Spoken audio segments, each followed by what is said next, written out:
let you go. There's no way. I'm already so still burning. So hold to me close. Now, baby, I do what I'm told. Still learning to take my chances, to take my time, to keep on dancing, to walk that line. Yeah, you got me shifting the paradigm. No longer wishing, you're my lucky strike. Love the way you ride. Look into my eyes, say you're ready to go. $1 million life, yeah. We could roll the dice. Act like you surprised, but you already know. Oh yeah, got lucky overnight. Jackpot when I got the invite. Let me wrap my arms around you, cause I can't go home without you. And my heart just vibe with you, babe. Wanna go sky high with you, babe.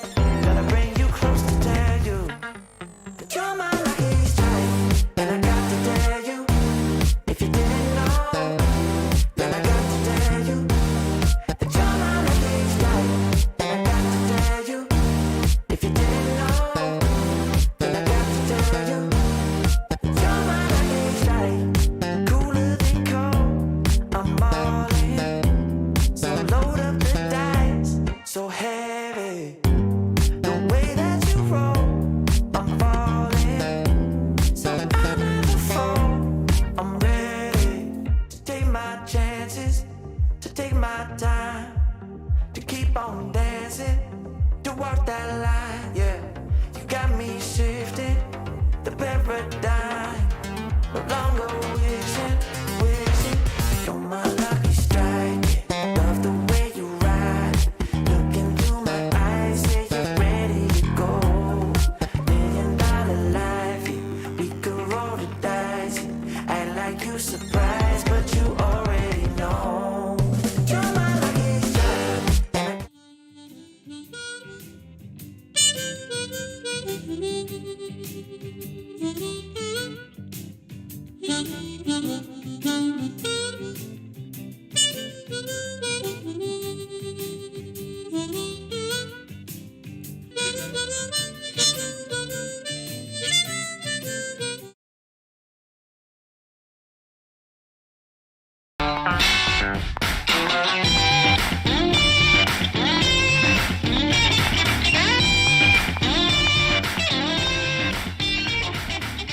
That's right, folks. You know you're in for a treat when you hear that banging tune, because it's time for another week of the RecPoker podcast. If you don't know what RecPoker is all about, we're an extremely enthusiastic group of poker players who, while we love the game and some of us do very, very well playing poker, at the end of the day, it's not a job for us. It's something we do for fun. We've got our own jobs, our day jobs, and poker is what we do to compete and to hopefully make some money and have a great time doing it. And at RecPoker, we love working with recreational players and getting them further in the game, helping them develop their style, their strategy, become crushers of their own, and take that next step. Speaking of taking the next step, we're going to have Ryan Laplante here from Learn Pro Poker in just a moment to talk some strategy. The theme of the month here at RecPoker is responding to 3-bets this month. So we're going to pick Ryan's brain about that. I'm excited for that. And of course, most of what we do here is free. We're a largely volunteer-based organization. We do have a premium membership, which is a great value at $15 a month. And if people use their code RecPoker, they can get their first month for only $5. But like I say, most of what we do is free. We have a lot of fun with our free community members. And because of that, it's really important that we thank our sponsors, the Running Aces Hotel, Racetrack, and Casino, and Mark Bruchon over at website AMP.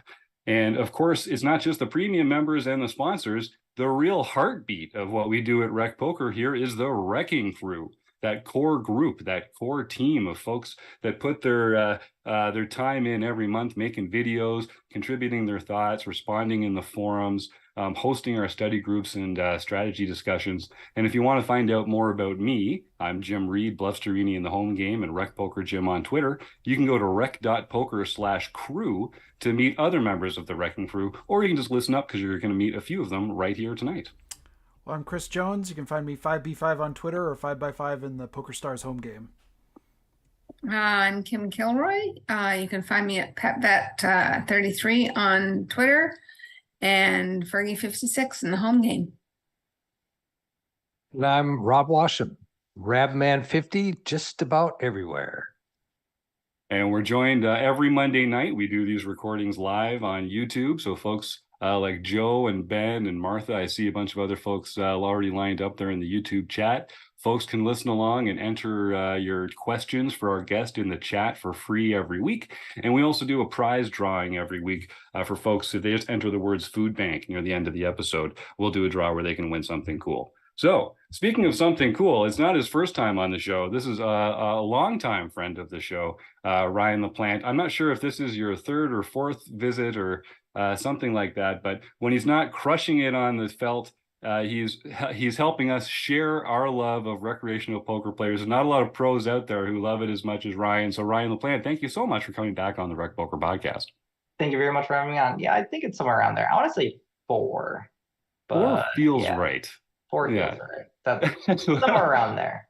And this is coming up on episode 429 or something like that, if you can believe it. So yeah, you're averaging just like one 100. That's you might be in that like John Goodman Saturday Night Live territory here. Right? That's something to be proud of.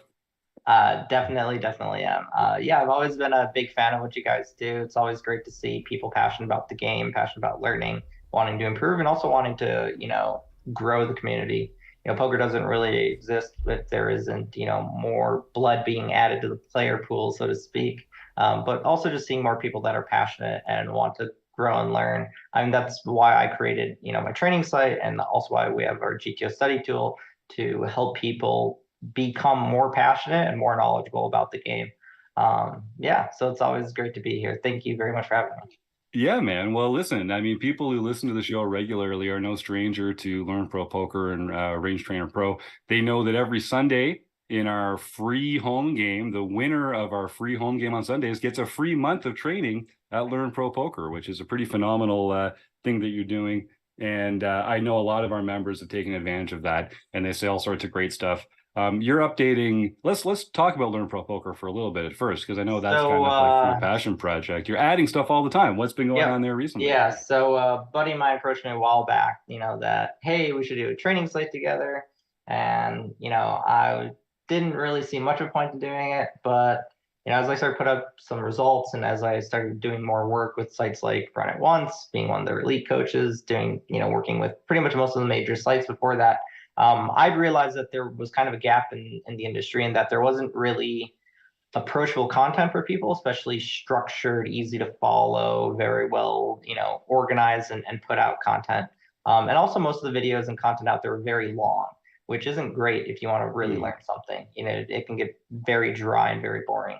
And that's what Learn Pro Poker got created out of, just very structured content, very short theory videos. I think our longest theory video is like 14 minutes or something like that. But those theory videos, even though they're short, they are a lot of work. I want to say the average minute of theory video is probably 2 to 3 hours of work for me. So that 14-minute video is probably 30 to 40 hours of work for me, somewhere in that ballpark. So a lot of work goes into it. But then attached to those theory videos, for those that really like to learn via hand examples and stuff, lots of hand history examples. So I'll teach you what GTO looks like, and then I'll teach you how to apply it and how I personally approach situations and what I'm looking for, how I'm exploiting my opponents, that type of stuff.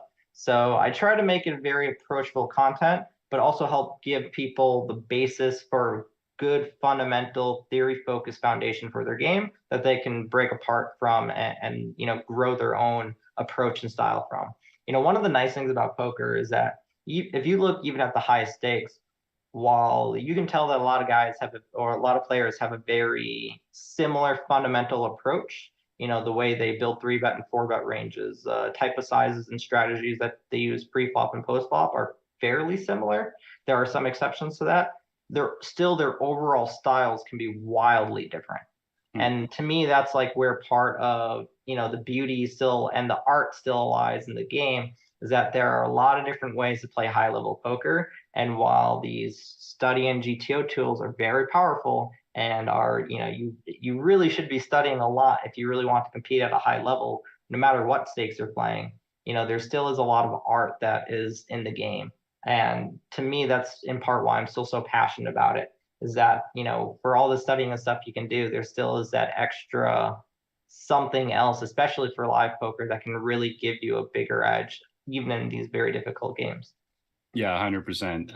And I've watched a lot of your material as well, not only just through being a member at Learn Pro Poker, but of course, you're aware, some of our audience members know Learn Pro Poker was one of the very first learning with partners groups that RecPoker started working with. So every month, sites like Ryan's at Learn Pro Poker offer RecPoker premium members the chance to go behind their paywall and look at some of their premium online training content that ordinarily would only be available for their members. So because we've got such a great relationship, I actually host a monthly RecPoker study group that's just based on the Learn Pro Poker material that we've been looking at that month. And it's great at, just like you say, Ryan, a lot of the high level stuff can apply to any stake, you know, the highest level games that you're playing, but we can extract information about that we can apply at any level of poker. Definitely. And that doesn't mean just low stakes. That also means like fun games or you know, low to medium stakes. It's all just about you know, you're a big fan of kind of knowing what is the correct thing to do and then when to deviate from that to take advantage of the people at the table around you. And whatever stakes you're playing at, that's what poker is all about. So that's been phenomenal. What are some of the videos that you've been working on recently, or what are some new additions to the site? And how do you decide what to bring up to it and update the site with from time to time? So it comes down to a couple different things. So first of all, I look for kind of like where holes are in the content. I realized that I'd been missing some final table content. So what I've been focusing on most recently are just like final tables and deep runs of my own. I've also been building some final table theory content, working with Daro Kearney, using some of his study notes and just doing discussions and stuff with him. So that's like where a lot of the work and stuff comes in, and why some of these theory videos take a while to build is I'm not just like, you know, going in and going, oh, hey, this is what it is. I think I'm discussing and learning from some of the best players in the world and using their knowledge and their experience, as well as their, you know, the math and everything else that goes into it, and using that and then taking notes and then studying and improving myself. And then that's how I build new theory content. And then on top of that, some of the new content is just like what I've been up to recently. So in the last month and a half, I've made 3 World Series of Poker final tables. So a lot of the new content has been those final table runs from start to finish. And also, since I've been doing a lot of just studying and stuff myself, some of the newer content is based around what studying I've been doing. So where I've been improving my own game and what I've been really trying to do my best to get a lot better at. So some of the sessions are more focused around, oh, I've just been studying 3-bet pots recently, or I've been studying these check raise spots, or I've been studying verse check raise. So then some of the new videos will be about that. And then on top of that, anytime I'm like less busy with grinding live, then I'm going to do more of the group sessions. So then more of those get added as well. But either way, I've been adding, I want to say I've added at minimum 3 to 5 videos every single month since we were created, which is why we're well over 300 videos now. And that includes the theory videos, hand history example videos, one-on-one coaching sessions I've done with streamers, and then of course our somewhat weekly group coaching sessions, depending on my availability. In fact, I wasn't able to do any in October. No, I think I did one in October.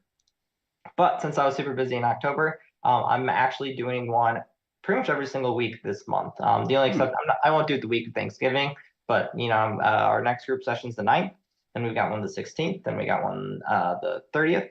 So I'm doing them as consistently as I'm able to, depending on what my schedule looks like. I'll do at least one in December. There's that Big Wins series coming up. And then I'll probably do 3 in January. So I've been trying to get in these sessions as consistently as possible. And just building around my live schedule. So we've always got the group content. And then I'm trying to do a pretty good mix of new styles and different types of content. So trying to keep things fresh, but also doing consistent stuff. Something else as well that we're in the process of building. This has been a decent amount of work as well. So while the group content is great, and like while people do enjoy attending the sessions live, you know, rewatching them can kind of be a chore since they're 2 hours in length. But during those 2 hours, you know, when we're doing hand history discussions or people have good questions, there's very, very, very good content in that 2 hours. Most people aren't going to want to sit through this whole thing. So what we're doing is we're going through and breaking apart the group sessions as well as other content, and then turning those into bite-sized videos. So there might be like a 2-hour video that might have like 30 minutes of really, really, really good content where I'm just discussing specific spots or people have good questions. And then that way, so now you don't have to watch a 2-hour video. Instead, we just cut out the best 15, 20, 30, 40 minutes, and then they're all bite-sized bits. And then they'll all be organized based off of the type of content it was and that type of stuff. So it might be general theory, might be pre-flop, might be, flop discussion, you name it. So then that way our new section will just be these short, easy to watch videos with videos just constantly being uploaded and consistently being uploaded. So new style of content, but stuff that's already on the site, but we're putting a lot of time and effort into making sure that it's good quality and good for viewers to watch, and also just saving you guys all the time and effort and work of watching the long videos, so it's bite-sized and easy to watch. To me, this is like the type of content that I think is the easiest for almost everyone to digest. Not everyone has enough time to sit through the group sessions, so instead just cutting out the best parts and making it easily watchable and accessible, to me, that's, really makes learning a lot more easy and accessible, just because most people don't have a lot of time. And the nice thing about LPP, about Learn Pro Poker, is our content's easy to watch on your phone, easy to watch while you're on a train or walking or working out or doing whatever. So that's the other thing, is that making it more bite-sized just makes it more accessible in terms of when you're working on and doing other things. So yeah, I'm excited for this type of content. I hope it's well received. I do think it will be. And the nice thing is that it's already using content that I've built in the past, but we're trying to keep it as recent as possible. I don't want content really from like even more than a handful of months ago. I want it all to be recent, because, over the last 6 months, I've improved as a player, I've improved as a coach. If I'm not improving, like if I can't look back, is 6 months from now, I can't look back at now and be like, wow, I was making some mistakes then I'm not doing my job as a professional poker player and as a coach to improve consistently. So I'm trying to keep content that's recent and consistent, and that matches more with where my game is at currently. And then we'll keep adding and updating content. That's the other thing for me with Learn Pro Poker being, yes, something I want to make money off of, but also a passion project for me, is I'm trying to do my best to keep things as up to date as I realistically can. Based off of my many other time commitments and everything else. I essentially grind live poker full time. I still play online when there's all these other schedules and stuff out. I'm working on this content. I've got, Range Trainer Pro that we're building and working on. It's got other stuff going on too. So I'm already very busy. So like, completely repurposing old stuff or like completely rebuilding old stuff, that I'm probably not really going to do. But this rebuilt, repurposed content and making it digestible and making sure that it's recent and accurate and good, that stuff we will definitely be providing. And to me, I feel as though that's something that sets me apart as like a coach and working on our content, is I'm very upfront about where I've made mistakes, how I'm now working on my game. It is a living, breathing product. And, getting direct access to me as well for Discord and everything else, I try to be very accessible as well. I enjoy it a lot, which I guess helps, because a lot of people, when they're doing it just for the money, you get that kind of feeling from them that they don't actually care about it. And I care a lot. I really, really do. And I absolutely love seeing people improve and put up good results too. So it's always great to see some of our students lately have been very, very successful, which is always wonderful, wonderful to see. Yeah, that's great. And when your friends and the people that you're working with and your students are doing well, the whole community benefits from that. And we all kind of enjoy that positive experience of the success that they're having. A few RecPoker Wrecking Crew members have been going on a tear recently too, Great. Taylor and Keith and Kim and a few others. And it's just awesome when everybody gets to kind of cheer them on and share in that success, right? I love that. Speaking of which, you mentioned Range Trainer Pro. I know KL Cleeton, who's really the brainchild behind that, is very involved at Learn Pro Poker as well. Back when we started working together, he was doing a lot of your media editing and that kind of stuff. Is he still really involved in that? Yeah, I know he still is our video editor. Amazing. He's not cutting the stuff down to our bite-sized content. We hired someone else to do that, but he still does all the major video editing and that type of stuff. It's actually why our most recent on the first, why we didn't get the next part of my 3K final table run because he's been sick. Oh no. Now that he's doing a lot better, he'll be able to. So we'll get that stuff, rolling out as well with our brand new content soon. And he came up with Range Trainer Pro. Such a wonderful product, really easy to use. Some of our competition has definitely been passing us in terms of like UI and some other aspects, but we have many, many, many plans to get all cut up in every capacity, features, you name it. There are a lot of really good products out there, and we are definitely going to be one of the best products. It just takes time, money, and effort, and work in progress, just like everything else. Well, you got the right people on the team for it. There's no doubt about that. So speaking of which, you guys wanted to discuss 3-bet pots.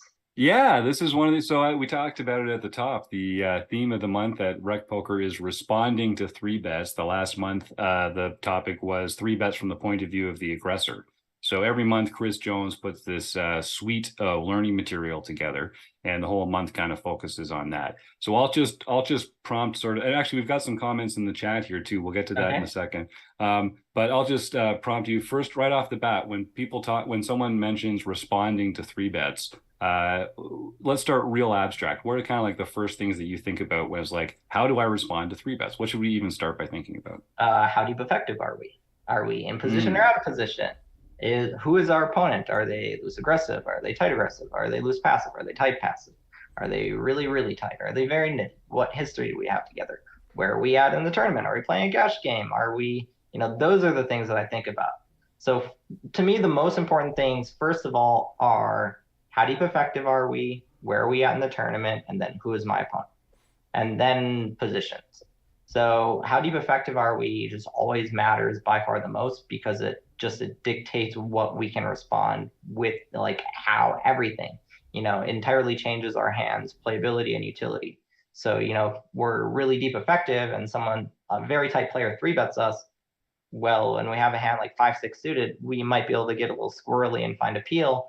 But if we're 30 big blinds deep effective, it might not matter unless they go too small. Then of course as well, what size they made it. But to me, that's also part of stack.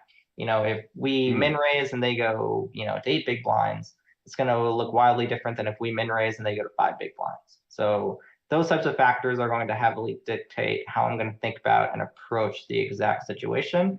So those I would say would be like the main things I'm going to think about and consider. So stacked up, what size they made it. So, what odds are we getting? Are we in position or out of position? And then of course, any tournament factors. So what type of buy-in, ICM, any history that we have, any player reads that we have, that type of stuff, of course. And and obviously from a theoretical point of view, you'll tell me if I'm wrong, there's only 3 ways to respond to a 3-bet. You can fold, you can call, or you can 4-bet. And you could 4-bet shove, or you could 4-bet to a smaller size. Do you have any kind of general rules or for how to put hands in each of those buckets, or are there hands that I always 4-bet, or I always fold, or I always call, or is it really such a fluid dynamic thing? Everything is pretty much just based around how deep effective we are and whether we're in position or out of position, because that's going to wildly change everything. Like aces are a really good trap hand, but there are stack depths where ace is largely 4-bets, or where ace is just rips. Same with kings, hands like ace king. There are stack depths where ace king is just pure jamming, where ace king is largely calling, where ace king is largely 4-betting. There's it's so wildly based on the exact spot. It's much easier to just pull it up and look at it, and then from there figuring out that baseline of decision making. And then this is where GTO becomes so important, because if you know what theory looks like in a spot, then adjusting to all the other factors becomes pretty easy. Interesting. All right, I like that. Chris? Yeah, Ryan, one of the things that we do as a kind of community is we use a service called Poker Now, and we get a bunch of recreational players together, and they play on this table for about 90 minutes to 2 hours, and I can see all the hole cards. So I record the play, and then basically I look at all the hands where there were 3-bets, and then the previous month we looked at the 3-bets as the aggressors, and then we looked at the spots where people either defended through calls or through a 4-bet. And we really took a long look at sort of one particular hand, and I guess I would sort of like, since this was one that we kind of looked at in depth, I'd sort of like to maybe sort of Okay. talk about it a little and see if you Yeah, had let's break any it apart. specific thoughts. So we are in the hijack, and we have Queen Jack of Diamonds. Okay. And we are we're fairly deep. This is a simulated early part of a tournament. We're about 80 big blinds effective deep. And so we open Queen Jack of Diamonds. I don't think there's any sort of like, anything controversial there. Yep. Small blind 3-bets us, fairly large. They 3-bet about 4x. I think we open. I think it was 2.2 open, and I think they went up to 9 big blinds as their 3-bet. Okay. Yep, pretty typical. We elect to defend. We elect to just call with our Queen Jack of Diamonds. Yep. So Queen Jack suited here it is both, obviously it's a pure open, and then versus 3-bet it is a pure call. In fact, actually versus 3-bet, we can call as loose as Queen 9 suited is our worst Queen X suited. Our worst King X suited is King 5 suited for pure. You can call some Jack 8. You can call Jack 8 suited pure, 10-7 suited, get some little calls. So here, can I share my screen? Sure. Yeah. A lot of our and if you're listening to this on audio, if you go to YouTube, you can watch the video version and get a sense of that. You should be able to just down at the bottom there. Green. Oh, it says you cannot share screen while the other participant is sharing. So. Oh, okay, here, no, for it now. I'll just have to remember to share my audio again so I don't blank at the outro music. Okay, so a lot of this stuff All is much easier to just show it visually. This is why, like, training sites and stuff, I try to, at least our content, I try to keep it as visually oriented as possible, just because like abstract discussions, it's just so difficult unless you can actually see what we're talking about, at least for me. 100%. Being able to have like a good idea of what it actually looks like, and then use it from there as a discussion. So versus 3-bet, here y'all should be able to see this pretty well, but I'm gonna try to zoom in a little bit more. All right. Okay, so y'all can see this. So when I'm looking at verse 3-bet charts, I'm taking a couple different things into consideration. One sec, I'm actually going to add a little. So one of the main things I always care a lot about is who is this player? So obviously theory here, we're going to look at quick first, but then we're going to also discuss it from a exploitative standpoint. So theory, as you can see here, we get to call pretty loose. We're calling about 19.21% of the time. We're only 4-betting 1.28%, which isn't very often. I want to make sure that this is hijack for small blind. Yep. So we're only 4-betting about 1.28%, and we have 0 jams. And of course, the hands that we get 4-bet the most frequently, hands like ace king, kings, aces. But something that I'm actually a little surprised at how low of ace king off is a 4-bet. It's just peeling. Being in position is pretty powerful. So the other things to really take from this chart is looking at the hands that are these like really marginal decisions. King 8 suited is a partial call. King 7 suited is a partial call. 10-7 suited, even 9-7 suited is folding a little bit. So any of these hands that I see that are like very marginal, very close decisions, instead of partially calling them, I'm actually just going to pure fold them. So my actual calling, like my actual continuing range here, I'm just going to pull up Poker Stove. Instead of it being like all this stuff that you see here, so call it 5%. So GTO is calling like all these, calling like all that stuff. And then it's like some partial continues in here. My actual continuing range, versus someone that I think is playing pure theory, so actually 3-betting us perfectly, is going to look more like this, something more like this. So I'm actually continuing a little bit tighter than the GTO is going to be in like an actual real world situation. And the reason why I'm going, go ahead. Sorry, if folks are listening at home, you can just see that Ryan's just trimming off the worst kind of King X offsuit, Queen X offsuit, the King 9 suited, just some of those lower pips on those hands, Yep. and continuing with a slightly stronger range of more connected, higher rank cards. So GTO continues 20.5%. In game, I'm probably actually going to continue about 16.5%. So anything that seems like it should be a little close, maybe we should just, avoid it, I'm just going to. And the reason why I'm playing this much tighter than GTO is for a couple different reasons. But the main reason actually is when these charts are built, so they're built using this program called Munker Solver. And you can put in your parameters and then you let it run. And then the longer you let it run, the higher degree of accuracy you're going to get based on the parameters that you give.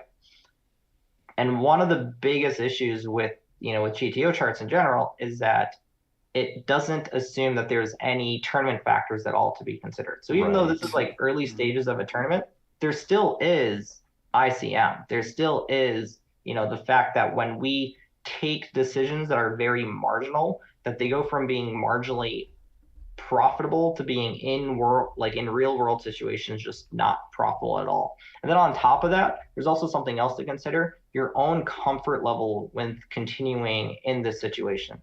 You're already playing a kind of awkward spot, so do you really want to be making yourself even more awkward by taking some of these decisions that even the bot's like, yeah, we could call this, but whatever. And then you're gonna go, oh yeah, that's a hand that I really want to play here. When the bot's like uncertain, I'm like, oh yeah, let's go. I want to battle hard.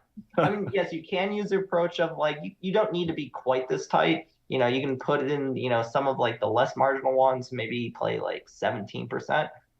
But who's actually 3-betting perfectly? So our opponent here is supposed to be 3-betting us. So small blind versus cutoff open range. Okay, so our opponent is when we raise versus hijack, our opponent is supposed to be playing 19.29% of hands, 3-betting 10.5%.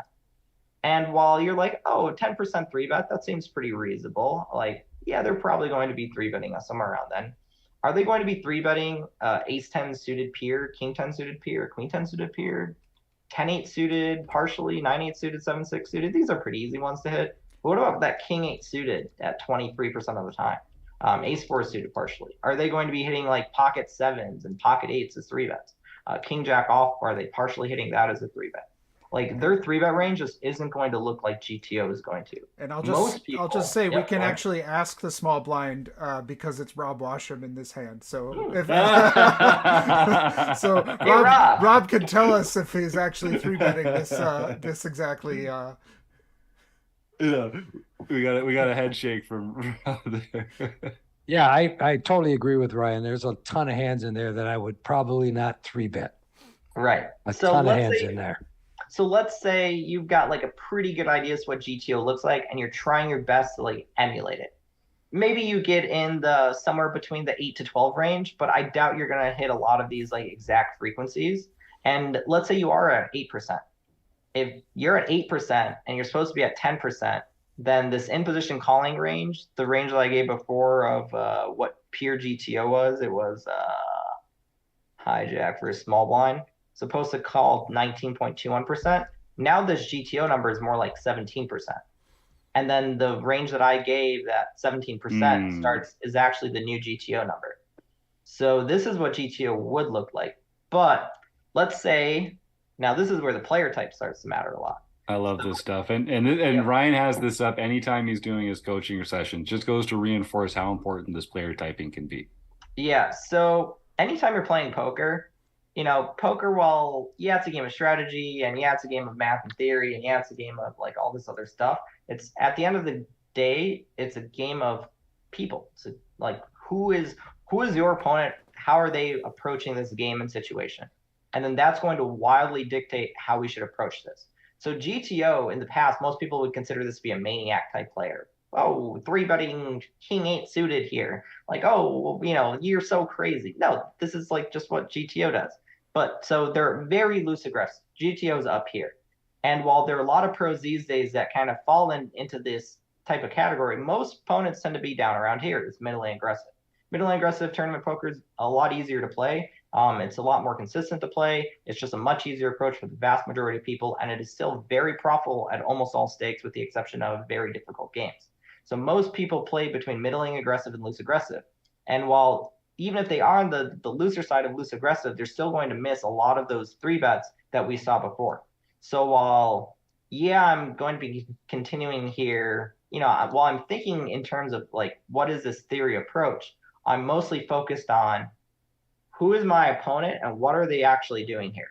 And then that's when I make my decision of, oh yeah, Queen Jack suited, I'm going to call this. Mm-hmm. It's a long-winded way to say, yeah, Queen Jack suited we're calling, but yeah, we need to be thinking in terms of who is our opponent, what does their range look like, and now that we have that information, then what does our range look like? What is our approach going to be because of this information? And then, okay, so let me just take us one step further into post-flop scenario, because this is where I think it starts to get a little complicated, and one where we actually had a lot of good conversation about this hand. So we have this 3-bet, we called, and the flop comes 10-8-4 with 1 diamond. The 4 is a diamond, and the 10 and the 8 are clubs. Okay. So we've flopped a gut shot and a backdoor flush draw. We've got 2 overs, and our opponent, Mr. Washam, checks to us. And we're starting to sort of wonder how we approach this spot. Is this a time where we want to, we're in position? Do we want to just check back and sort of let this hand play out? We're already just responding to the 3-better's aggression, or do we want to take that check as a sign of weakness and attack with our gut shot and our backdoor flush draw and our couple of over cards?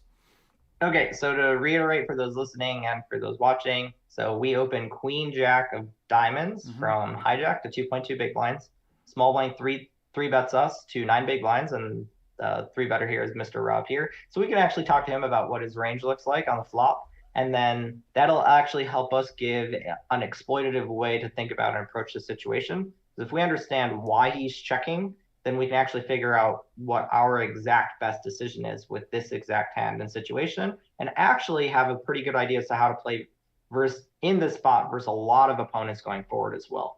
So when they 3-bet us to 9 bigs from the small blind, Rob, as he said, he's probably not hitting a lot of these 3-bets. He's going to be a little bit too tight here. So now on this 10-8-4, so 10 of clubs, 8 of clubs, 4 diamonds. We have 2 overs, a gutter ball to the absolute nuts. Pretty good flop for us, and we're in position. So this is going to be a really good spot for us overall. So total pot size is going to be, I guess, 20 big blinds, 9 plus 9 plus 1 from the big blind, and then 1 from the empty. Okay, so pot size is 20 bigs, and then we have 71 backs. We're about 3.5 to 1 pot size bets effective. Okay, so that's the spot? Yep, that's the spot. So this can be a little bit awkward. I'm actually going to reshare my screen. We can look at this a little bit from a GTO perspective, and then we can look at this from a exploitative approach after that. We invite Ryan on the show every once in a while for an interview, but it's really, we just want a coaching session. We're going to get a coaching session from Ryan Laplante here. This is great. I love it. I don't know if you're watching online, you can see some hardware just off to Ryan's right on the table. It shows you what he knows what he's talking about. Got so close to number 2. I know 4th place finish in a 3K WSOP final table this series. Lost queens to 3s all in pre for essentially chip lead and to be 300. So pretty close. And then I had a 5th and an 8th as well, both of which I had pretty good opportunities. Okay, so unfortunately RTP, I don't think we have this exact spot for 3-bet. So right now, our database hasn't grown much in the past couple of months. And the reason why actually is we're working on blind versus blind solves. And blind versus blind solves take a very, very, very, very, very, very long time. You're like, oh, hey, Ryan, if I plug in your tree and hop on, PO solver and I run a spot, it's only going to take me like 40 minutes at most, 50 minutes. I got a really good computer. Why is this taking you 2 months? Well, when you multiply 40 times 1,755, which is the amount of flops there are. And then, so 40 times 1,755. Then you divide that by 60 for hours. Then you divide that by 24 for days. So all of a sudden that's 2 months just to run one spot. So, and I actually think these solves take longer than 40 minutes. Our tree is very, very in depth. So once these spots get done, then we'll flesh out these 80 big blind 3-bets, and then we'll start working on some of the deeper stack spots. The deeper stack it gets, the longer the solves take. Right. So we actually don't have this spot at 80 bigs, but we do have it at 60 big blinds, which should be similar-ish enough. Yep. It'll give us a good overall idea as to what this spot could look like at 80, and then we can kind of, break it apart from there. So this is hijack versus small blind 3-bet. So I think that's single raise. whoops. Yeah, there we go. Hijack versus small blind 3-bet. There you go. You are correct.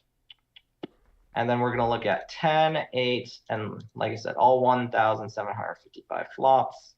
It's a lot of flops. Yeah, folks, you're kind of seeing behind the curtain here, Range Trainer Pro. This is how you can use the tool to select the scenarios that you're trying to test for. 10, 8, 4. So on the solver, our 10, 8, 4 is just 10 of spades, 8 of spades, 4 of hearts. So going forward, we're going to act as though we have we're saying we have hearts basically. Yep. All right. So we have queen jack of hearts. Flop is 10, 8, 4, 2 clubs, 1 heart. Hijack for small blind 3-bet. And then we're going to slightly shift this, but this will give us a good idea. So the main thing I actually wanted to look at was small blind's decision making. Because if we know what small blind's decision making looks like from a theory standpoint, then we can go, is Rob here going to be tighter here? Is Rob checking more often or less often? Is he block betting more frequently? Is he choosing larger bets more frequently? Like, what is his approach going to be and why? And then that'll dictate what our approach should be. So actually, GTO does check here a decent amount of time out of position. The aggressor checking as a 3-better happens. It happens a decent amount out of position. In position doesn't happen quite as frequently. And it doesn't happen quite as frequently when we're this deep effective. Usually when you're this deep effective, the 3-better is going to c-bet very, very, very, very often, especially in position. And the reason why is, so when the small blind 3-bets and, they get called, the small blind is at a very, very, very large range advantage. And this is actually why the previous discussion matters so much. If you know what pre-flop looks like, if you know what their pre-flop range looks like, you know what your pre-flop range looks like, then you know who's at range advantage, who hits what boards, and then why they should be doing something starts to make a lot more sense. So they are supposed to check here a decent amount of time, 24%, or 26%, which I'm actually a little surprised by. I would have guessed that it would have been a little bit lower than this. If I had to guess, like, without looking at this, I would have said maybe they check 15% of the time or 20% of the time. But it does make sense that they check 26%. And the reason why they probably check such a high percent is, let's look at, so this was in positions calling range, this chart here. And as we can see here, look at a lot of these hands that just connect with this board texture in some capacity. So much of their range hits this.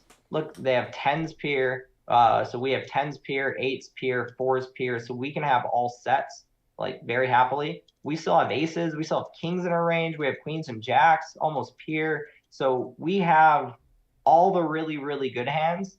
And well, obviously the 3-better also has a lot of good hands. So 3-bet's range essentially looks like, here, we can actually look at this on 60. So this is what the 3-better's range looks like. So while the 3-better does have, sets occasionally, they don't have 10s very often. They only have 8s occasionally. They don't have 4s at all. So this is like trying to figure out why GTO is doing something will start to give you an idea as to why you should be doing something.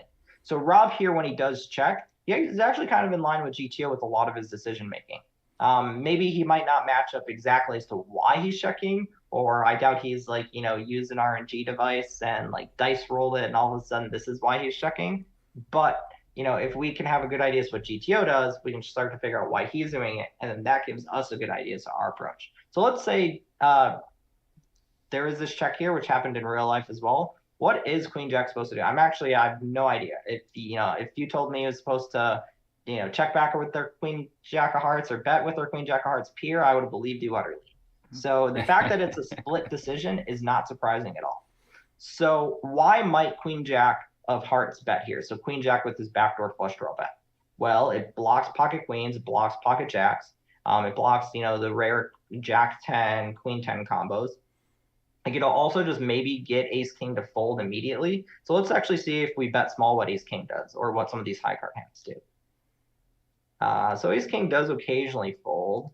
You do get some better hands that fold. Look at king queen here, largely folding, unless it has some of the back. Unless it has like a spade. So this backdoor high flush draw.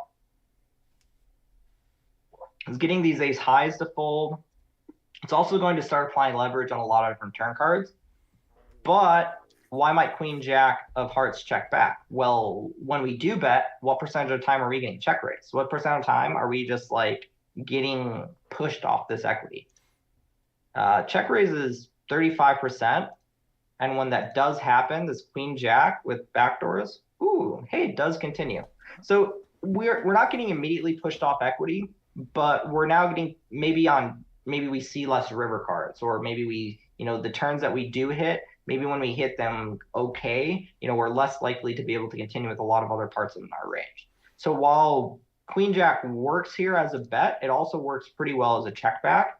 So, and the thing is anytime a decision is very close theory, now it starts coming down to Rob, why did you check? I actually don't want to know your hand. I just want to know, like, when you checked in game, what were you generally thinking? I was generally thinking that my opponent was going to bet because of who he was. Which means, what should we be doing with anything? So then what should we be doing with our queen jack here, everybody? Well, if he wants us to bet, we should be checking behind with it. Check. So when we're in game here, as a person with queen jack here, we need to be thinking about who our opponent is. So when Rob checks this flop, do we see that as being a normal thing to do? Like, would he see this flop and go, oh, I should be checking here a lot? When the answer is no, then you need to try to figure out why he's checking. Is he checking because he's like worried about what we might have? Is he worried about his hand strength? Is he, is he thinking about what we're going to do? Is he just thinking about his cards? A lot of players, when they're making decisions, so you have like different levels of poker players.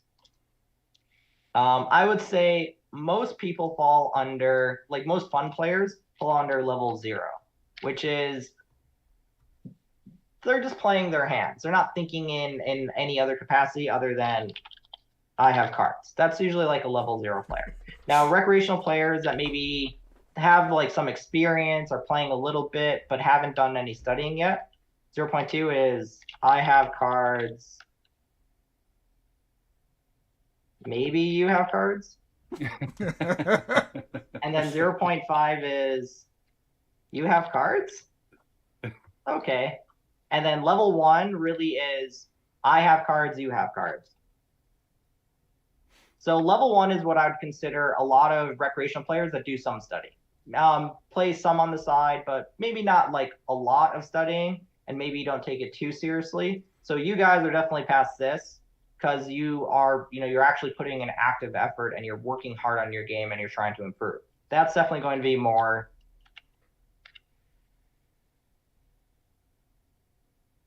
let's battle. Let's think about how we're approaching these situations. Let's, think about how we're strategically, building our ranges and making good decisions. So most players fall under this, which is just, I have cards. Rob's obviously past this. He's obviously at least level 1, but probably going past that since he studies and works on his game and improves a lot. And then this is where poker starts to get a lot of fun because the next level is just, GTO bot equals just studying a lot. So pro players who really actively work hard on their games. So since we know Rob is somewhere in here, then it comes down to how we think he's going to approach and play this game in general. Usually anyone that's going to be in any of these categories, this is where I'm thinking about what type of player they are. That's where that GTO, the player types chart, this is where the player types chart comes in. Because the level 3 players, they're all fairly loose aggressive. They all have like fairly similar stats. You can have a pretty good idea as to the type of studying they've done and approach they have. They all play pretty similarly, so that chart doesn't really matter because it's not really as much of a thing. For here, this is where it starts to matter a lot. And this is where our perception of Rob matters a ton, the history that we have. The fact that this is early stages means we're going to be able to make, some different types of approaches. And since, it's obviously not a high stakes tournament as well, we might be able to make some other different types of approaches too. But what type of, how do most people view Rob? So I guess is a good question, because I obviously I've not really played much poker with any of you guys. So I guess who had the Queen Jack suited here? It's actually somebody in our audience, which I won't dox him, but on YouTube his name's Evil Roy. Okay, so I guess have Rob and Evil Roy played a decent amount together? I guess that's a first question. Yes. Yes, definitely. And Rob knows. So Rob obviously knows Evil Roy is very loose aggressive, but how does Evil Roy know Rob? How would you, I mean, probably pretty well, because he's been. No, I'm saying as a player, Rob knows that Evil Roy is very loose aggressive. Like, what is Rob perceived to be? Rob, are you considered to be tight aggressive, loose aggressive, steady but often tighter? Okay, so Rob is maybe seen as being that middling aggressive player type, which, as I said before, it's by far the easiest to play. If you've done a decent amount of studying, a lot of people revert to that because it's the easiest to think about and approach situations. So when a somewhat tighter but still loose 3-better checks a board texture that they checks in a situation that they know is favorable to them, that's, to me, is when alarm bells should be going off somewhat.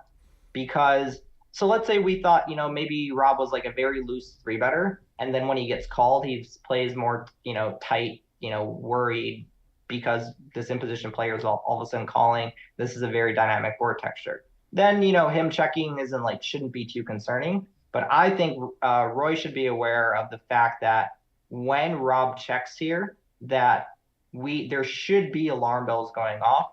So then that's why I would check this back. Anytime I'm going, hey, why did someone do that? And I'm kind of confused by it, I just assume they're really, really strong, when I think they should be doing something else the vast majority of the time. I played a hand from 1600 MSPT event 2 days ago, where a very well-known opponent who was a pre-flop aggressor opened and then checked on I defended big blind, and then they checked on Jack 4-4 two-tone. So Jack 4-4 for flush draw. Why are they checking back there? They're supposed to be pure betting. So when he checks back there, I know that he has a hand that has a decent amount of showdown, probably isn't going to fold to my aggression, and if anything, is probably trapping a pretty high percentage of the time, especially as we hadn't played much against each other before in the past. A tiny bit, but not a lot. So I knew that he had a very, very, very strong hand there. This is a little bit different of a situation in that, Rob could realistically have a hand like Ace King and just be like, wow, I hate this flop with a passion, and then just check it because of that. A lot of people, though, when they're kind of uncomfortable with hands like Ace King, as you can see here, Ace King largely just bets. And the reason why Ace King largely just bets, it's a much easier way to play it as a general rule of thumb. GTO obviously doesn't care about that really, but it's not a bad way to think about it, because when you're betting here, you're not just betting with Ace King. You're also betting with aces and kings and your set of tens and your set of eights and your nut flush draws and your, over cards with straight draws and everything else. You have a lot of very strong hands, and your range is very well protected on a lot of turn cards. And then when you do bet and they do call and the turn is something that's pretty good for you. So let's say the turn is, say, a 3 of spades, which is a very good card in a lot of different ways for your hands. And all of a sudden your Ace King, even if you don't have a spade in it, but obviously if you do have one, it makes it a lot better. This is a card you get to just keep repping on, keep betting on. And that just makes your approach and your thought process in general a little bit easier from a GTO perspective, but also from just a thinking about an approaching perspective. So when I see someone make a check like this, I'm going to be fairly concerned. And I think since you guys have this amount of history, Roy should have been fairly concerned as well and should have checked back. And so, just to kind of recap this, because I think this is where the conversation landed us, is when you have these sort of like controversial spots, or it's not even controversial spots, but let's call them spots that have mixed approaches, where you can bet or you can check here, and either one can be right. One of the things that you're advocating is not necessarily like, let's roll a dice and see if we get a low or a high number. It's more like, let's really think about the situation and our opponent, and that's really a better way to decide in these sort of mixed situations rather than some sort of randomizer. Yeah, so the only time I'm ever using a randomizer is when I'm playing against an opponent who I think is playing a very, very, very theory-oriented approach. So over the past couple of weeks, I've been playing versus Chance Corneth a decent amount. And he and I played some very interesting hands against each other. But most of the weird, interesting parts of my decisions were all RNG based. Like I check raised, played a hand where I check raised 6-4 on 8-5-3 rainbow,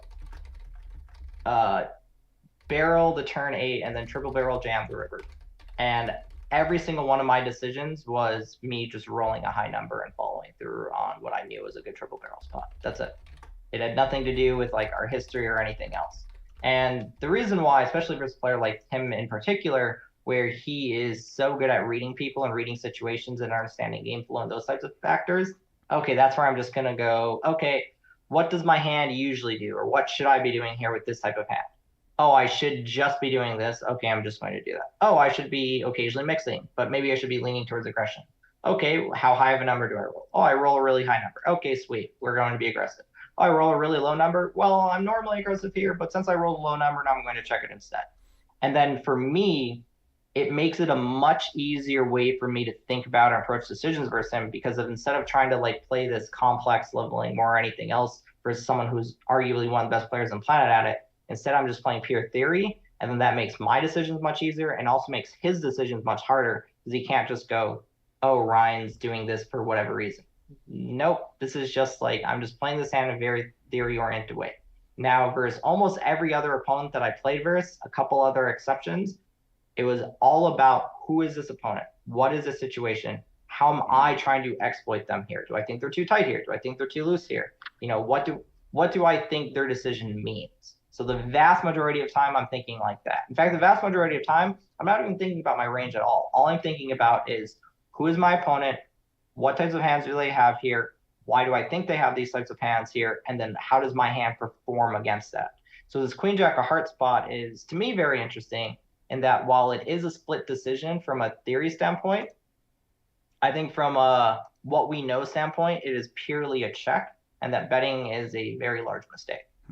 But if we instead, like, if you guys didn't give me that other information, you just told me that, you know, that Rob checked and Roy bet, I've been like, yeah, it's probably a fine bet. But now that we have more information, now we know why we should or shouldn't be doing something. And this is just like my theoretical and then logical breakdown of the situation. You know, a lot of situations in poker, especially ones where, you know, GTO says you can do one thing or another, most of the time, a lot of it just comes down to trying to break it apart from a human perspective and then using that perspective to break it down logically. So to me, the human perspective is, why did Rob check this? And then what is his opinion on what we're going to do? Oh, he thinks we're going to stab here a lot, so then clearly we need to check back more.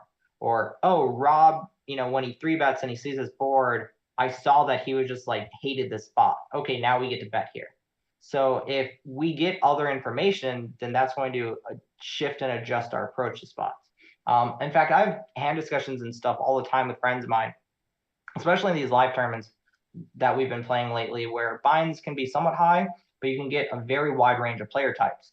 A lot of decisions that people might, a lot of decisions that people might be making in spots, I might think they're good or not entirely based off of why they did it. Not even, you know, they could have done something I'm like, oh yeah, GTO does that all the time, you know, sweet. But if they tell me, oh, I did it for this reason, and it was just some type of weird, like very esoteric reason, I was just like, that doesn't really make sense.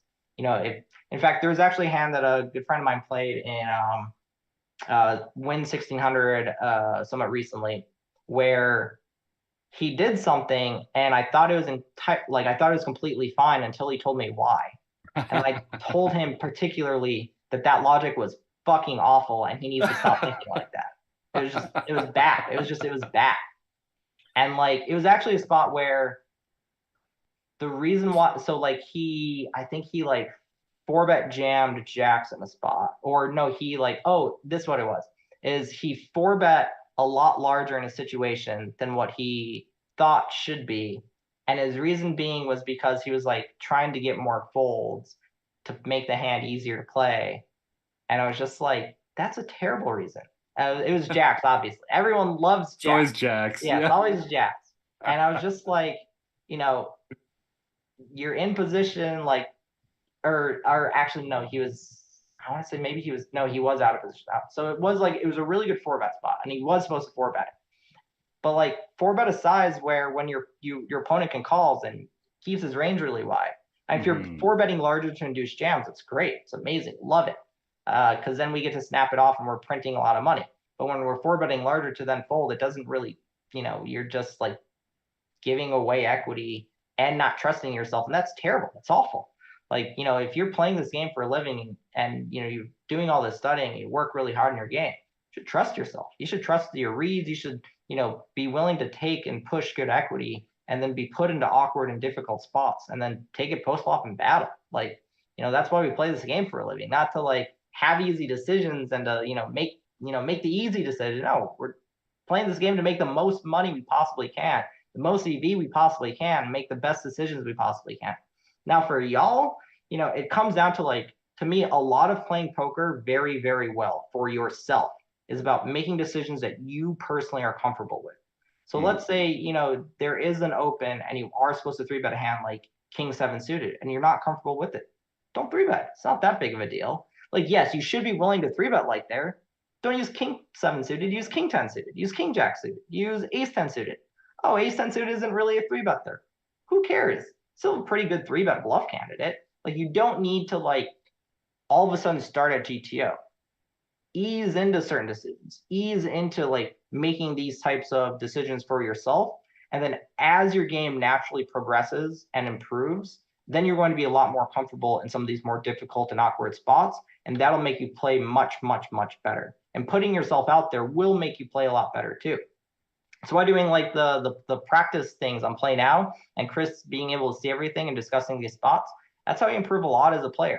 Surrounding yourself with like-minded people that are passionate and care about the game and want to have these open and frank discussions. Even if they're wrong, it doesn't matter. Them being wrong can help you better think about and approach something and understand it much better in your own way. And that can be a very good thing too. Some of the ways that I've best improved myself as a player is when someone tells me something, that I just strongly disagree with, and then we can have this conversation and I can better understand why I disagree with them and why why I think this approach is going to be somewhat better. Or they say something that I disagree with at first, then we have this conversation and all of a sudden I go, wait, I'm wrong. You're right. It's amazing. That's those are the best moments. There was a conversation I'd had with a friend of mine a while ago, and it's a very heated conversation. And there was it was a pretty basic spot that I thought was a very simple, very straightforward, let's ram in money as much as possible spot. And he actually convinced me that it was the other way. And while I agreed with him for certain situations, I disagreed with him for the exact spot that we were in. So even though I disagreed with the exact hand, I actually learned from it because it gave me a better way to approach other situations that are very similar. And I just wasn't doing that. And to me, that was a big way as to how I shifted.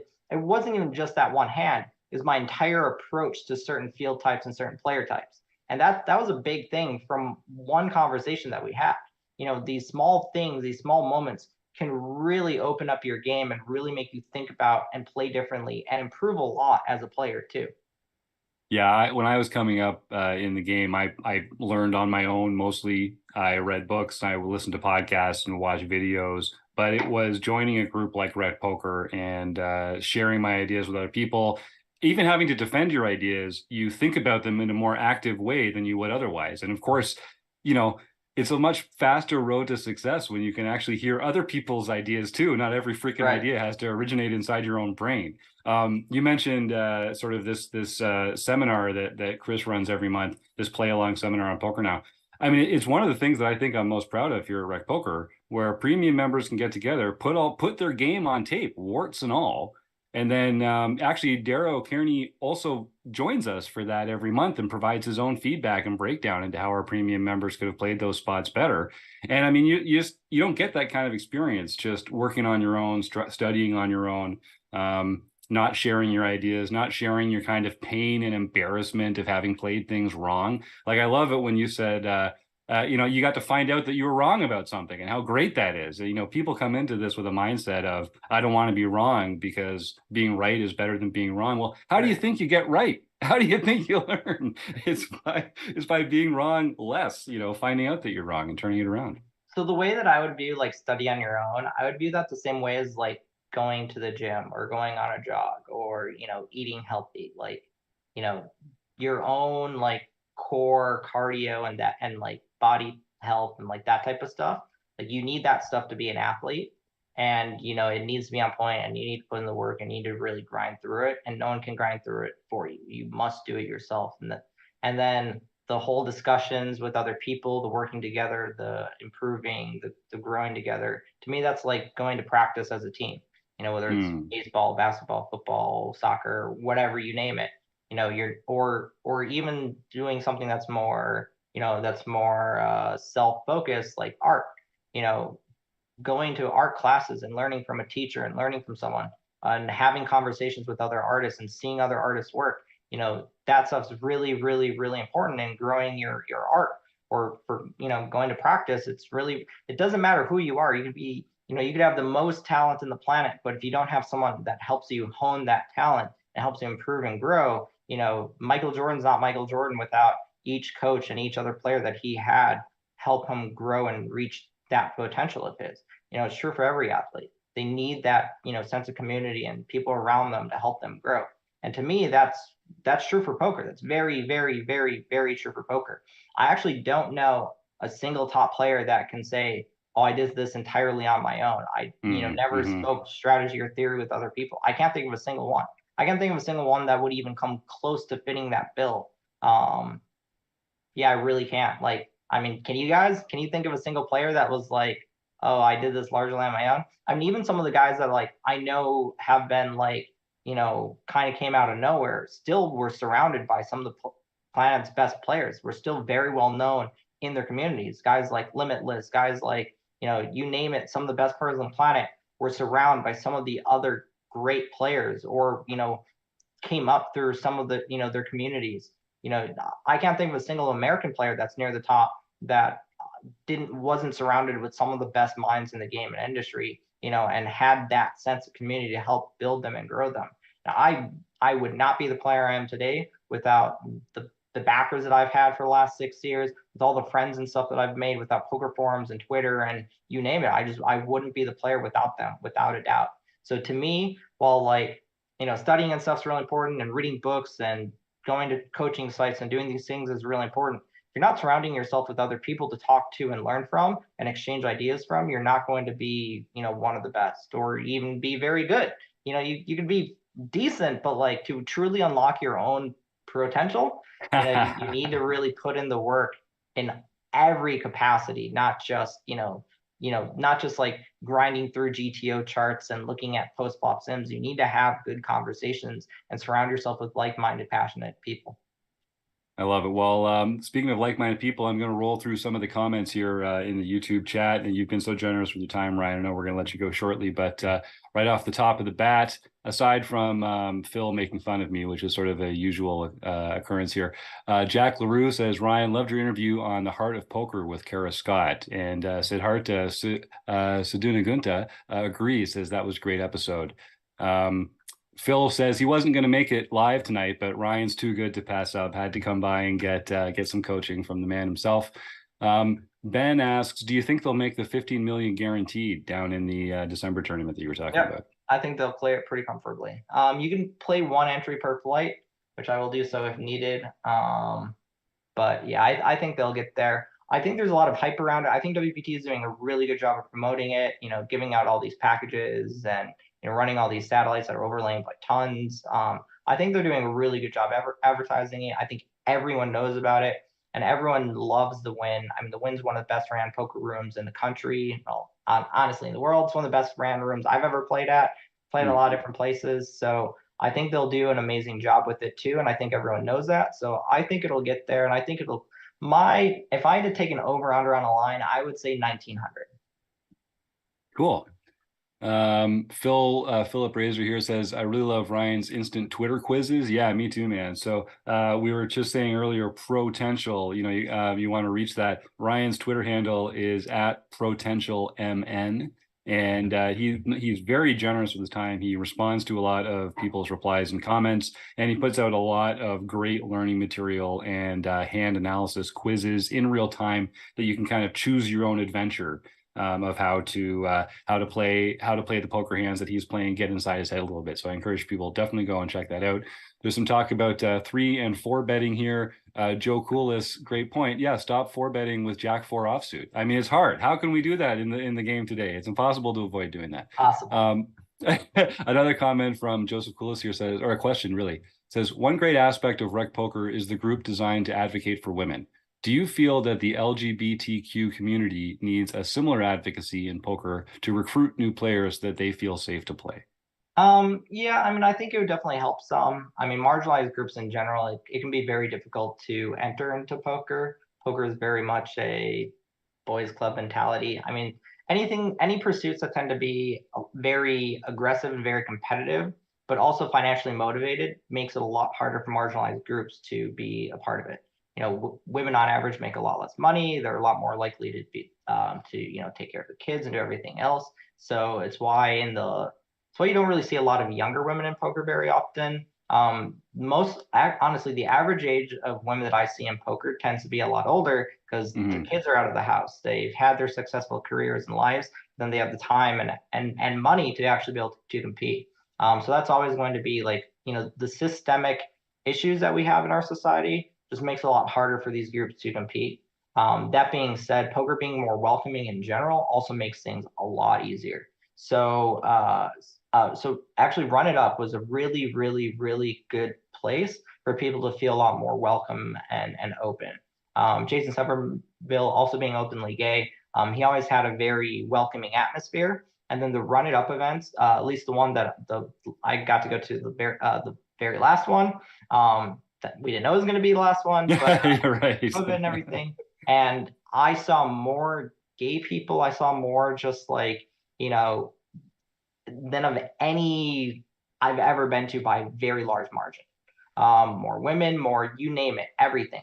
It was amazing, and it's such a welcoming and opening group of people. And also the fact that it was lower stakes as well also made it a lot more accessible and approachable for more people too. It's a very friendly, fun atmosphere, and then it made it a much more welcoming atmosphere in general. When I'm playing anytime I'm playing binds 600 and higher, you generally don't really see too much of the more aggressive conversations or things like that at the table. Also, people's tolerance for things like that tends to be very, very low as well. So while I've found higher stakes poker to be very open and welcoming in terms of anyone can play and nobody really cares, and the few people that do make those types of comments generally aren't really welcomed in much of a capacity.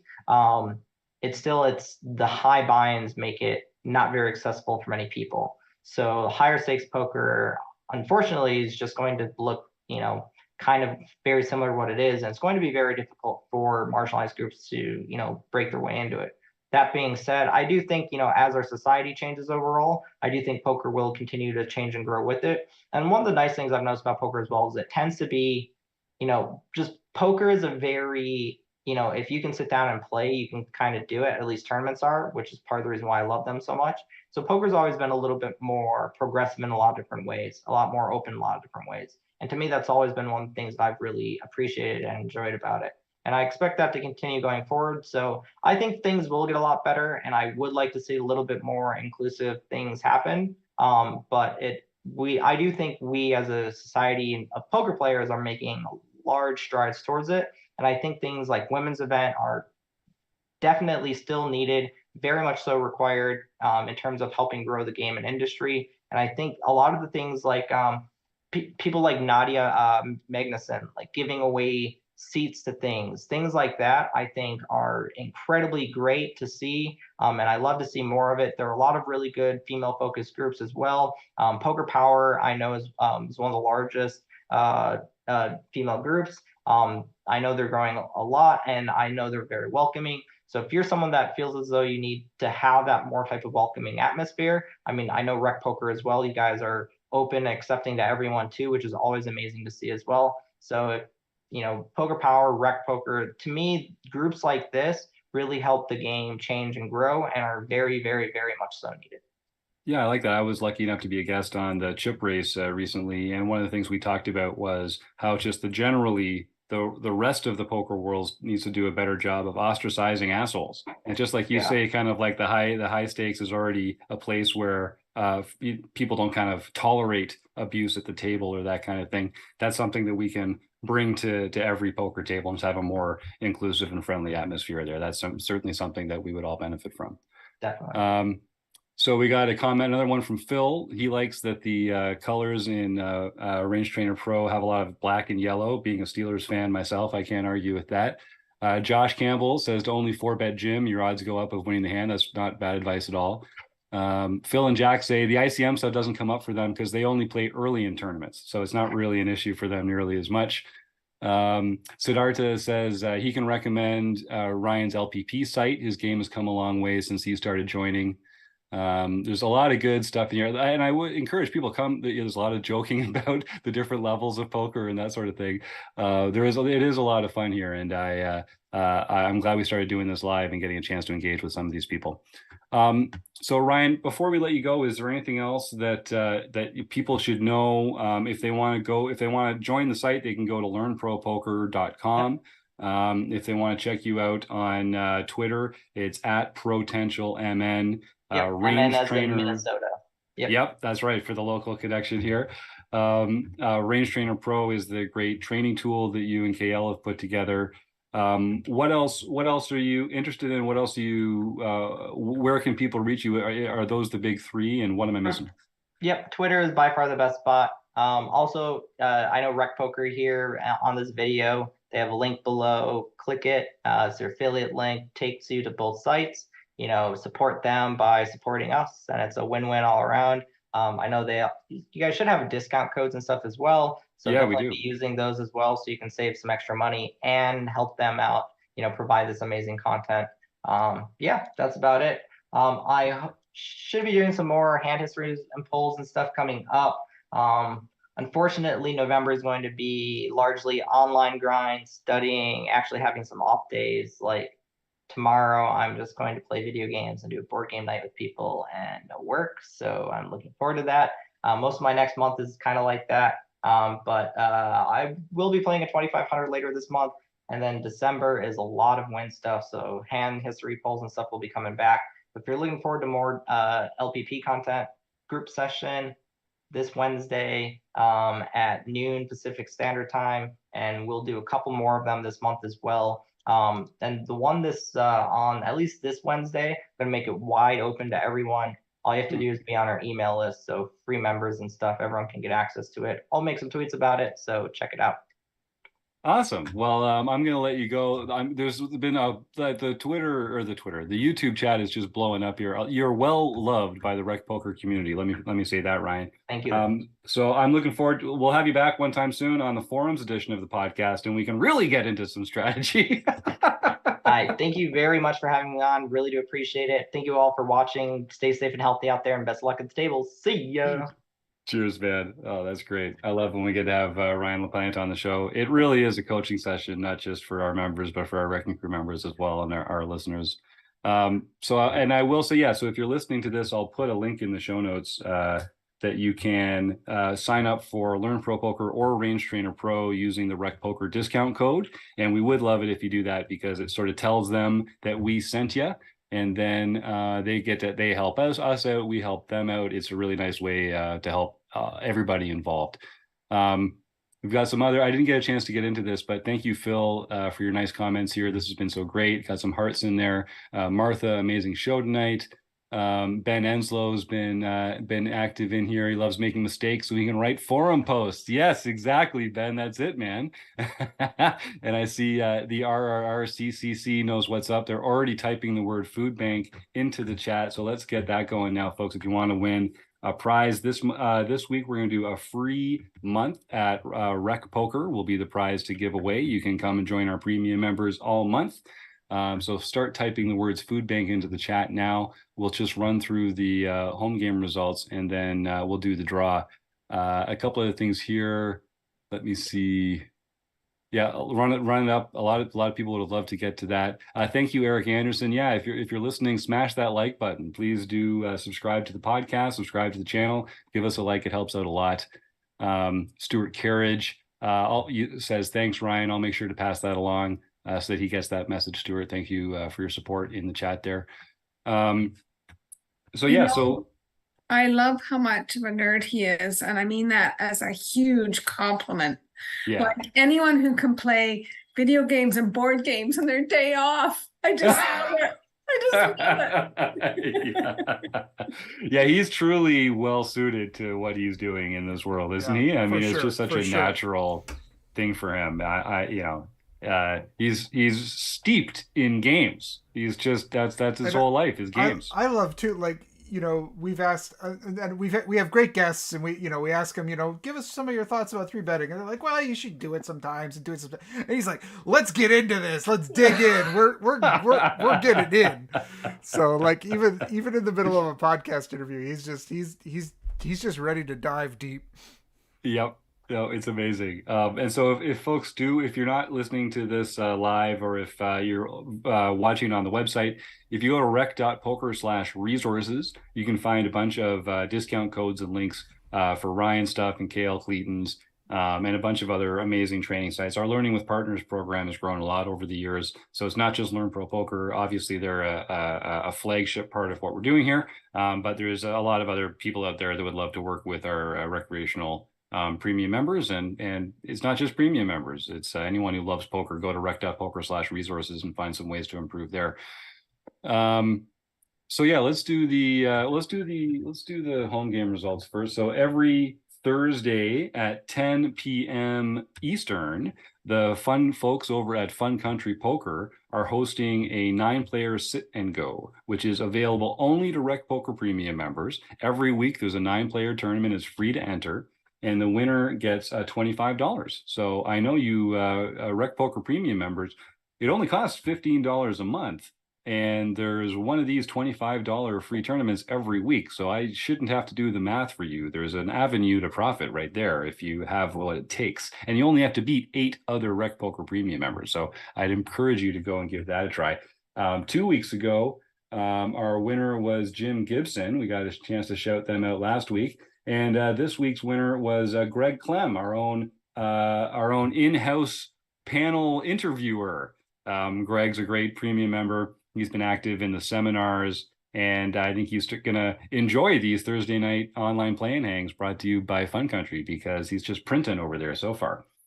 Speaking of online play-in hangs, every Tuesday night at 9 Eastern, our premium members get together in a Zoom call, not unlike this one, and we just hang out while we play in the home game online. We run 10 Play Money home games every week. Most of them are at 9 o'clock Eastern on Saturday. We have a few at different times throughout the day for our international members. But every Tuesday night, 9 o'clock, premium members get together to just hang out and have fun while we're playing. If you're a new premium member, this is a great place to come and dip your toe in, decide, how free you want to be and like how engaged and how involved you want to be. The stakes are very low because it's mostly a social occasion. And we get some fun guests showing up every once in a while. Kevin Mathers, Kev Math, is basically a fixture there every Tuesday night. I think he's found his people. Kevin's another Wrecking Crew member who just loves spreading the word about RecPoker and this great game that we all love. But we're opening it up on the 4th Tuesday of every month. We're actually opening up the OPA, the online playing hang, we call it the OPA, to not just premium members, but community members. So if you go to rec.poker and sign up for a free community account, all it takes is an email address and a smile, and you can come join us on this 4th Tuesday of the month in the Tuesday night online playing hang. So the next one that's coming up is November 22nd. We're recording this on November 7th. So you've got a couple of weeks anyway to circle that November 22nd. Go sign up for a free community account at rec.poker, and then come join me and Kim and Rob and Chris and the gang. It's usually a good showing there on Tuesday nights. You never know who's going to be there, but you always know it's going to be a good time. So come and check that out. Yeah, boy, we're still blowing up here in the chat. This is fantastic. Josh Campbell asked, what's the topic for tonight's forums podcast? We're actually going to do an episode strictly on this topic here, responding to 3-bets as the theme of the month. And then we're also going to take one post from the RecPoker forums, which we do every time, and talk about that on the show as well. So that's going to be a fun one. All our premium members are welcome to come join us in the booth for those forums editions of the podcast. So let me see the last home game winners. We are not joined by the one and only John Somsky tonight. He's not feeling well. So I'm going to sit in and try and roll through our home game results for the past week, starting with Wednesday, November 2nd. This was the monthly No Limit Hold'em series, won by Marbles Jam, who is no stranger to the winner's circle, so congratulations. And then in the nightly events, on October 31st, Spooky Eric Anderson came through, who's in the chat here tonight. I saw him earlier. So congratulations, Eric. That was a trick on everyone else and a treat for you, sir. I'm glad that you enjoyed that. Congratulations there. On November 1st, oh yeah, there was an asterisk. There was an asterisk tournament on the 1st, from what I understand. We had 2 tournaments running. So you got to sneak in there and grab that asterisk pin. That is a rare air right there. One winner was Magra44, whose name is private in the RecPoker profile fields, but public in all of our hearts. That's the one and only Doug Drabeck, who continues to just destroy the field of RecPoker members in the home game league. He's our all-time winner. No surprises there. And then Frogman Rick Day, who I'm just going to dox as well because he's too good a guy for his name to be private, who sent me this fantastic photo. I want to show this off every time Rick comes up. That's him holding a copy of my book, which doesn't exist. He created a book that he claims I wrote. And every time we get together and talk on RecPoker in the home games or in the forums or something, he always references a chapter in that book. It just cracks me up every time. So Rick, congratulations, and thank you for that piece of joy that I encounter on a weekly basis, man. I just love that. On November 3rd, JB Twin Cities, also private here, but well, I don't know. JB, you know who you are. Way to go. I'm glad you're still kicking butt as one of our most long-standing members here at RecPoker. JB's been around forever. On November 4th, Mudslinger 1942, that's Jack Petschel. On November 5th, Gibber 3, the one and only, Gibber, it's private, it says in there. So you're going to have to go into your profile field if Gibber 3 wants the world to know what a glorious name they have, and it's a really good name. Like it's a really good name. Then you should go into that profile field and make sure that that's public information so that we can shout you out on the podcast here. In the mixed events, we had, oh my God, it's Eric Anderson again. This was on November 5th. This was in the daily mixed game on Saturday. So congratulations, Eric, kicking butt there. And then this is fantastic. I mentioned earlier, on Saturdays, we have No Limit Hold'em games earlier in the day for some of our international players. We went back-to-back here. The morning tournament was won by Keck Geek 65, and the afternoon tournament was won by Keck Geek, period. So those are 2 Keck Geeks that I happen to know share a great deal of DNA. They reside in the same home. They have the same last name. I don't know if I'm going to give away much more private information about them, but congratulations to Team Keck Geek, way to go.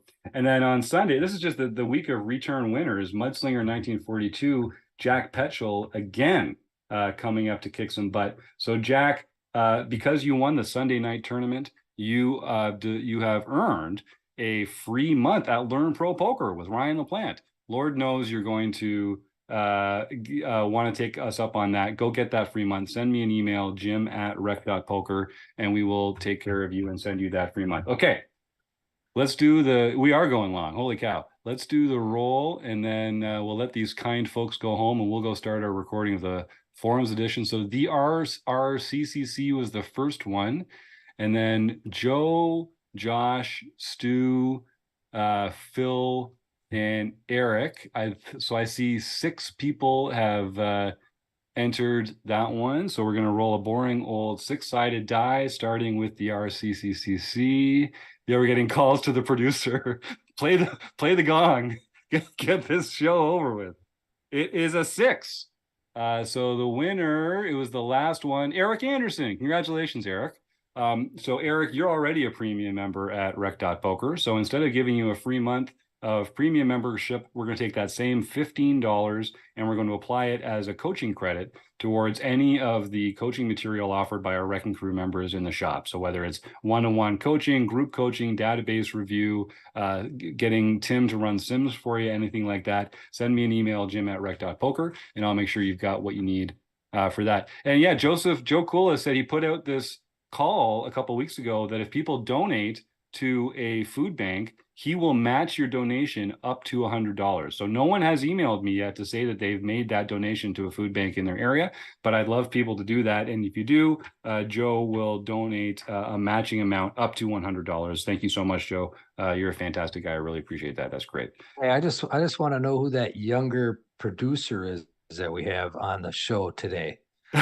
He's a much younger looking man than we've had in the past. It's so true. He cleans up good. Yeah, I agree. Chris is too modest, but he's looking sharp out there, all clean shaven. He must have some very exciting professional event to prepare for, because he doesn't get all spiffed up like that just for the likes of us. Well, thank you to Ryan Laplante so much for being an amazing guest. There's too many YouTube chatters to thank individually, but you all were fantastic today. We got some great questions and a lot of fun. I really like it. Even Phil. So thank you all for showing up for that. Of course, I have to thank Kim and Rob and Chris. I have to share my audio so that I can play the music properly when we get out of here. That's a great tip from producing co-host Chris Jones.